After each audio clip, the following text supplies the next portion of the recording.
Good evening and welcome back to our weekly question and answer series for Anash.org. Question: does the oval daven for the Omad on Tu B'Shvat, Chameshose B'Shvat? The answer is yes. According to our minig, a oval davens for the Omad every day except a day which has Musaf, which is Shabbos, Yom Tov, Rosh Chodesh, Chol Hamoed. But other days, like Chanukah, Purim, Tu B'Shvat, a oval davens for the Omad. Question: does a chosen which gets married Moitzuei Tu B'Shvat fast on Tu B'Shvat? No, they don't fast on Tu B'Shvat, but they say Vidu. By Minche, they say Yushamni, and the whole Vidu, which a chosen says by Minche. This is how the Chivas Levi Shemotcha, Ebenezer Chayligal of Simem Memtez writes that it's not connected. Although they don't fast, they do say Vidi. Question: since we eat on Tu B'Shvat all kinds of fruits, can you please tell us in short the order of making brachas when you have all kinds of foods and fruits and vegetables?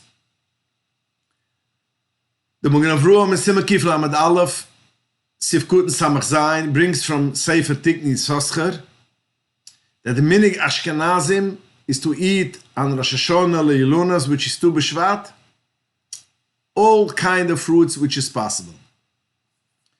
And that's from there is the minig that we eat on Tu B'Shvat all kind of fruits. So the question here is, what is the preference? What do you make first? When you make a bracha, what should you eat first from the fruits? Now there's a siman which it brought down in the Poiskim, which is called, it's Magai Eish. The abbreviation of Magai Eish is Bezoines, Gefen, Bore Priya Gefen, Eitz, Bore Priya Eitz, Hoadomo, and Shahakl. That's Magai Eish. So, the first thing, if you eat cake or anything which is a Berches Mezoines, this is the first thing which you make the bracha. The second is, if you drink wine, you make Bore Priya Gufen. So if you have wine and you have cake, the first you make a bracha on the mezoines, and then you make on the wine. Although wine could be some situations by some people chaviv, that means they like it more. But when it comes to mezoines and wine, mezoines is always first, even if wine is chaviv. This is how the Alter Rebbe writes inside the Berach Sanhenim in Perek Yid Sifit Gimel. Now all this which I'm going to say now comes from the Alter Rebbe inside the Berach Sanhenim, Perek Yid, which he writes the Seder of Kedimas. What's the preference to make first and second? We know the Torah writes, Eretz Chitu Isa'oiru Gefen Ta'ainu V'Rimoin Eretz Hashem Edvash. These are the 7 Shivas Haminam which Eretz Yisrael was blessed. Is Chitus Oiru, which is wheat, barley, and Gefen is grapes, Ta'ainu is figs, Rimon is pomegranates, Zayis Shemen is olives, Idvash is timorim. Now the Pasuk says Eretz, Chitu is Oiru Gefen, and then it says again, Eretz Zayis Shemen Idvash. And Chazal say that whatever the mean which is closer to the word Eretz is first. So the Torah writes 2 times Eretz. So you could have one of the minam which is, for instance, second on the first Eretz, but it's first on the second Eretz. That means although it might be in the end of the Pasuk, But since it's the first, right after the second Eretz, it is before then the second mean, which is the second on the first Eretz. For instance, a person has Sa'oiru, barley, or he has Gefen, he has grapes. Which grapes is the number 3 in the Posik. It says Eretz Chitu Sa'oiru, Gefen. So Gefen is number 3. And he has also olives, which is first. The olives is first. Although olive is the end of the Pasuk, but since olives is the number 1 after the word Eretz, the second Eretz, and Gefen is only number 3 from the first Eretz, so therefore olives is first. So when you have Shivas Aminim, is, as I mentioned before, Mazonis is first, wine is number 2, and then we have Shivas Aminim, it goes, first is olives, then goes dates, then goes grapes, then goes figs, then goes pomegranate. Again, why? Because although olives and dates are the last in the Pasuk, but it's closer to the word Eretz than Gefen. So that's the preference in when you have Shivas Haminim. When you don't have Shivas Haminim, that means you have other fruits, which is Boire Priya or Boire Priya Adumo, oranges, bananas, which is Adumo, oranges, which is Eitz, pineapple, which is Adumo, apples, which is Eitz. So first is a Boire Priya Eitz, comes before Boire Priya Adumo. But that's only when you like both the same. If, for instance, the pineapple you like better than the orange, Choviv comes before the Boire Priya Eitz. So therefore, if a person has pineapples, so he has bananas, and he has oranges and apples, although usually Boire Priya Eitz comes first, but since the Boire Priya Adumo is Choviv, then it comes before Boire Priya Eitz, even before grapes, which is from Shivas Aminim. That means Choviv is stronger and before a thing which is from Shivas Aminim. So a person has grapes, and he has pineapples, and he likes pineapples, he should first make the bracha on the pineapples, and only afterwards on the grapes, although grapes is Shivas Aminim. When both are the same, is obvious the Shivas Aminim comes first. When a person has 2 Boire Priya Eitz, he has grapes and he has an orange. So again, we said just now that Shivas Aminim is first. But if the orange is his favorite fruit, more than grapes, so the Alter Rebbe writes, in such a case, when you have 2 weights, one is Shivas Aminim, and the other one is not Shivas Aminim, but it is favorite over the other one, you could eat whichever you want first. They are basically leveled out, and whatever you want, you could decide what you want first. When you have something which is whole, and the other one is a half, so for instance, a person has a half orange and a whole apple, Shalom, the whole one comes first. Although the half orange, for instance, is more favorite, it's more choviv, and we said before choviv goes before even Shivas Aminim, but Shulam, a thing which is whole, comes even before choviv. So if you have a fruit which it's whole and the other one is a half a piece, even though the other one is more favorite, you make on the whole first. Choviv means which usually you prefer and you like better. Now, although now when you have a table full of fruit, your favorite fruit is not now your favorite. A person likes, for instance, pineapples, and that's his favorite fruit usually. But now happens to be he would like to have an orange. That's now his preference. That's not considered favorite if only tonight it's his preference. Favorite means what's usually favorite. Although tonight is not his favorite, it's still considered favorite, and that's the first thing which you need to make a bracha. When we say the dina kedimus, you have two fruits, and which one you make first, it is only if you want to eat both. But if you have one which you want to eat, and the other one, tonight you don't want to eat that fruit. Although that's sholem, although that's favorite, since tonight you don't want to eat it at all, then there's no such thing as kedima before other things. Kedima is only when you have two things which you want to use or do or eat at the same time, then you have this kind of Seider Hodifius, what comes first, what comes second. But if you don't want to eat it, although it's in front of you, you don't have to eat it, and it's not considered first on the list. When you have a bunch of fruits, and you have fruits which are Klal Yisrael, are how do you say it, nimshel to that, has no cheshivas more than other things. For instance, a person has an apple and he has an orange, and both are the same. Just because an apple, Klal Yisrael, is nimshel like an apple, it doesn't make it any more preference than other things.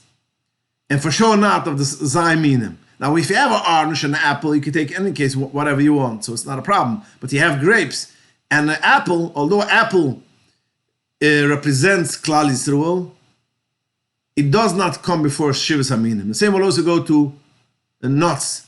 We know Klal Yisrael is also considered like nuts. Shlomo Melech writes in Shir Hashirim, K'tapiach ba'atzay hayar, and also it says, El Ginas Eges Yiradati. It both goes of Klal Yisrael. So we see Klal Yisrael is nimshel like an apple and like nuts. But it doesn't give this a preference over other fruits. Whenever we said that a fruit comes before something else, it's only when it is a fruit which is a physical fruit. If you grounded grapes, then it doesn't have any cheshivas of zayminam, and it doesn't come before other fruits. The same will also go, a mashke, a drink which comes out from the shivas aminam, does not have any cheshivas more than something else. For instance, beer. Beer is made from barley. So even though barley is from the shivas aminam, it's not before something else, because once it is a mashke or it's grinded, it's not, has nothing kechshivas than other things. And final, regarding this Inyan, if a person has a couple of brachas to make, he has grapes, pomegranates, and he has a fruit which he's going to make a shechiyanu on it because it's a new fruit, he still has to make the zayin minam shivas einim before, because a fruit, just because he make on it a shechiyanu, does not give it preference over other fruits. Question: am I allowed to open my refrigerator on Shabbos if I suspect the motor might go on within seconds of opening? This is basically the same question as we discussed last week regarding air conditioner. And the answer is, according to the Shlomo Zalman and the Puparuv, the Vayan Yosef, it is no problem to open a refrigerator even when the refrigerator does not work. And it might start working after you open it up. It's still mutter because it's only a gruma, it's not a psik raisha, and even it's a psik raisha, it's only a gruma. You could be Michael. And this is how most of the world go according their Michael, and they open their refrigerators. Yes, there are some people which are machmer, that open their refrigerators only when the motor is on, because they're afraid if you're going to open the refrigerator when it's not on, it might open right after you open it. But again, most of the world passing like Reb Shlomo Zalman and the Vayan Yosef, and you could be lenient and open the refrigerator even when it doesn't work. Question, a follow-up question from last week. In the case where the lights went out on Friday night in the Sheva Brochas, could we hint the goy to turn on the light when when we have Shabbos candles burning in that room, since the goy is only adding on to the light. So the question is, since there is already light from the candles, could we hinder the goy to open the light on Shabbos? The answer is no. You cannot hint him, because although we have a halacha that if a goy opened up a light for a Yid, he has to walk out. The halacha is, if there was any light before, and you could have used that room without the light which the goy opened, since I did not tell the goy to open it, and since I had light already before, I don't have to walk out and I could still use that room, because I had already some kind of light. But that's only if he did it on his own, he opened the light. But to go to ask the goy to open the light, even if you have some kind of light, and you only want he should add on light, it is osur. And not only is osur, you have to be moiche if someone else does it. So to answer your question, no, you cannot hint for the goy to open the light, even in a room which has some kind of light. Another follow-up to the last week's question. Also, don't poskim hold that lights which don't have a filament are forbidden to turn on only rabbinically, and therefore telling a goy to turn on the light in that case would be a shvus de shvus, letzorich mitzvah? And the answer is yes. In such a case, which it is the LED light, or even a fluorescent light according to a lot of poskim, which according to most of the poskim, if it's not a bulb which has a filament, it's only Isser D'Rabbanan. Telling for a goy to open that kind of light is a shvus de shvus, and a tzorich mitzvah, or a tzorich Shabbos, or a tzorich b'mukim tzar gudel, b'mukim tzar, or then you could be lenient. Yes, in such a case, when it's only a D'Rabbanan, that means it's an LED light or a fluorescent light, you could be more lenient. But if it has a regular bulb, which I assume in every hole you will have in the chandelier some kind of bulbs, which is regular bulbs, you cannot tell him to open, and not even to hint him to open the light. But if it has a bulb which is only a D'Rabbanan, yes, you could be lenient, the tzorich mitzvah, to tell him he should open it. Question. When you mentioned about Hatzorfim last week, that it does not have to be toivelt, is this a klal for any kalim that are an Israeli company, which would mean that Tfilas Kailim does not apply in Eretz Yisrael? The answer is that if it is a company which you know is an Israeli company and it's owned by Jewish people, correct, you don't need to toivel it. Now, if all the companies in Israel are owned by Yidden, correct, then you don't have to, there's no Tfilas Kailim in Eretz Yisrael. The only thing is, there is Tfilas Kailim because there are Kailim which is manufactured by non-Jews, non-Jewish company, by Arabs, or there's a lot of Kailim which come imported from China and from the United States. So therefore, that Kailim you have to toivel. But if it comes from a company which is manufactured in Eretz Yisrael by Jews, that means it's owned by Jewish people, no, you don't have to toivel that kailim. Question. Must a chosen and kala wear everything new under the chuppah? Does new mean just new for them? Like using a dress that was worn by another person before? What things are and aren't included in this? Now let me just make clear, in halacha, there's no problem and isser that the chos and kala should wear things, clothing which someone else wore, or even which they themselves wore. They didn't buy everything new. It is only that the Shara Nasiyan, Omat Reish Ein they bring down a Heirua from the Friedige Rebbe, which the Friedige Rebbe writes, Yesh lehishtadl shekol habegudem shloivish achosen tachas achippe yichadoshim. The Friedige Rebbe writes that you should try that all the clothing which a chosen wears under the chippah should be new. So from the language which the Friedige Rebbe says, we could say, first of all, it's not a chiyuv. Yesh leishtadl, you should try to do that. So if a person cannot do that, he cannot do that, and finished. Second of all, it says, he talks about a chosn, it doesn't talk about a kala.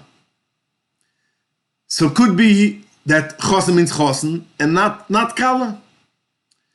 Why do I say it? Because there's a lot of people which rent their kala dress from a company which rents out dresses, or even they could buy a dress, but it's a used dress, because a new one costs a lot of money.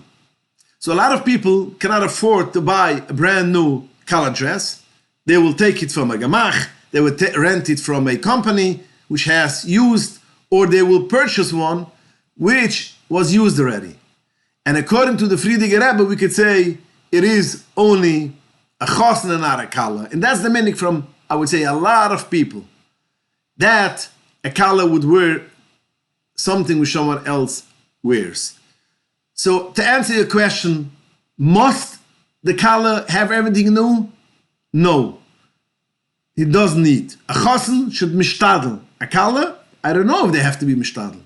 In any case, if they can't, they don't need to. Okay, thank you for joining us, and please join us again next week. And send in your questions to inbox@Anash.org.